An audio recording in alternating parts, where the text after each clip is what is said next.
राजस्थान के एक सूखे और धूल भरे गांव में राहुल सिंह पैदा हुआ। उसका घर मिट्टी और गोबर से बना था। छत से धूप छनकर अंदर गिरती थी। पिता की मौत वह बचपन में ही देख चुका था। एक निर्माण स्थल पर हादसा और उसके बाद सिर्फ चुप्पी। घर में अब सिर्फ वह और उसकी मां सविता थे।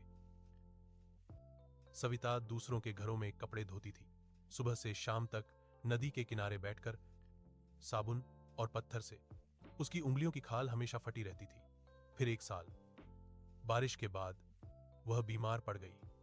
सांस तेज हो गई, सीने में दर्द रहने लगा। गांव के वैद्य ने बस इतना कहा, शहर ले जाओ, दवा महंगी है लेकिन जान बच सकती है। घर में पैसे नहीं थे।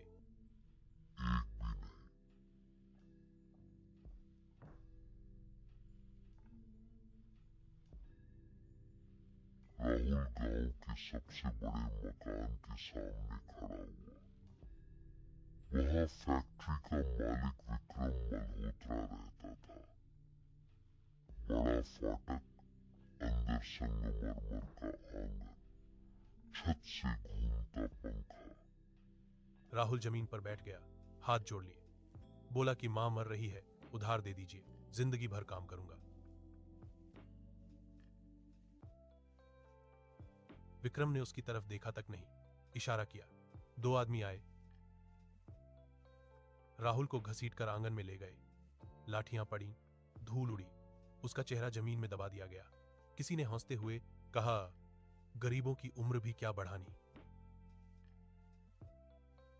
फाटक बंद हुआ। राहुल सड़क पर पड़ा रहा। उसी रात दिए की कमजोर रोशनी में सविता की सांस रुक गई। राहुल ने उसे पकड़े रखा देर तक। सुबह नदी किनारे उसने अकेले उसका अंतिम संस्कार किया। धुआं आसमान में घुल गया, उसकी आंखों से आंसू नहीं निकले। अगले दिन वह गांव छोड़कर निकल पड़ा। सबसे सस्ती ट्रेन में खुले दरवाजे के पास खड़ा होकर वह मुंबई पहुंचा। शहर पहले से जाग रहा था। शोर, भीड़, बदबू और उम्मीद सब एक साथ। उसने निर्माण स्थल पर काम किया। सुबह 5 बजे लाइन में खड़ा होना, ठेकेदार की उंगली का इंतजार। चुने गए तो काम, नहीं तो भूख। नंगे पैर तपती जमीन पर सीमेंट की बोरियां उठाना, धूल फेफड़ों में भर जाना। किसी के गिरने पर काम नहीं रुकता था।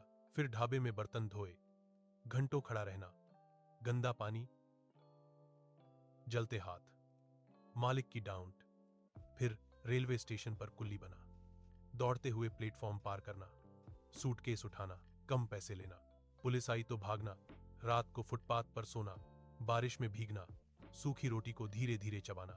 साल बीतते गए, उसकी पीठ झुक गई, हथेलियां पत्थर जैसी हो गईं।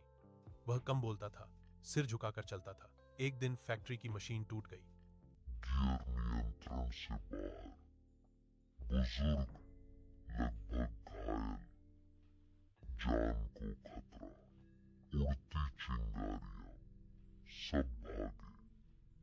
राहुल बिजली के स्विच की तरफ दौड़ा। मशीन बंद की। एक बुजुर्ग की जान बची। वह आदमी था आनंद मेहता, असल मालिक। आनंद ने उससे नाम पूछा। पहली बार किसी ने उसे ध्यान से देखा। राहुल को आगे बढ़ने का मौका मिला। पढ़ना सीखा, हिसाब समझा। सालों बाद वही आदमी मीटिंग्स में बैठता था, फैसले करता था। पैसा आया, सम्मान आया। एक दिन वह काली कार में अपने गांव लौटा। धूल उड़ती गई, बच्चे पीछे दौड़े, लोग चुप हो गए। वह सीधे उसी फैक्ट्री में गया। विक्रम मल्होत्रा के सामने कॉन्ट्रैक्ट रखा गया। नाम पढ़ते ही उसके हाथ कांप गए। राहुल सिंह। फैक्ट्री बिक चुकी थी। नई व्यवस्था आई। मजदूरों को सही मजदूरी, इलाज, इज्जत मिली। लोग राहुल का नाम लेने लगे। शाम को वह गांव के बाहर खड़ा हुआ। सूरज डूब रहा था। उसने मन ही मन कहा, मां, मैंने जिंदगी घुटनों पर नहीं जी।